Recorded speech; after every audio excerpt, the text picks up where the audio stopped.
Hi friends, இன்றைக்கான அரசியல் தகவலை பார்த்துடலாமா? வாங்க பார்க்கலாம்.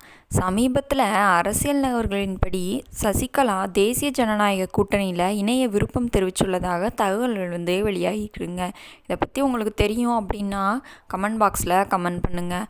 இதனைத் தொடர்ந்து அதிமுக பொதுச் செயலாளர் எடப்பாடி பழனிசாமி தனக்கு நெருக்கமான ஒரு தொழிலதிபர் மூலமாக சசிகலாவிடம் ரகசிய பேச்சுவார்த்தை நடத்தியதாக கூறப்படுது. இந்த ஆலோசனையின் போது சசிகலா தரப்பிலிருந்து ஒரு முக்கிய கோரிக்கை முன்வைக்கப்பட்டதாக தெரியுது.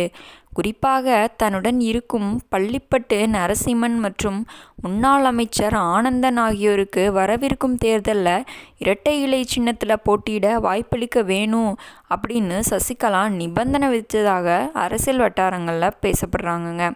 அப்படி இருந்தாலுமே இந்த கோரிக்கைக்கு இபிஎஸ் தரப்பிலிருந்து உடனடியாக பச்சை கொடி காட்டப்படவில்லையா அப்படின்னு தெரிய வருது. சசிகலா என்ன பண்ணுறாங்கன்னா நிபந்தனையை கேட்டு எடப்பாடி பழனிசாமி முதல்ல கூட்டணிக்கு ஆதரவு தெரிவித்து அதிகாரப்பூர்வமாக கடிதம் வழங்கட்டும், அதுக்கப்புறம் தொகுதிகளில் மற்றும் வேட்பாளர் நிறுத்துவது குறித்து பேசிக்கொள்ளலாம் அப்படின்னு கராராக பதிலளித்து விட்டதாக சொல்லப்படுறாங்க. இதன் மூலம் சசிகலாவை நேரடியாக கட்சிக்குள் சேர்ப்பதை விட ஒரு கூட்டணியாக பெற்றுக்கொள்ளும் முடிவில் இபிஎஸ் உறுதியாக இருப்பது வெளிப்படுது. இந்த காய் நகர்த்துதலில் தமிழக அரசியலில் குறிப்பாக அதிமுக தொண்டர்களிடையே பெரும் பரபரப்பை ஏற்படுத்தியிருக்குங்க. இந்த வீடியோ பற்றி நீங்கள் என்ன நினைக்கிறீங்க?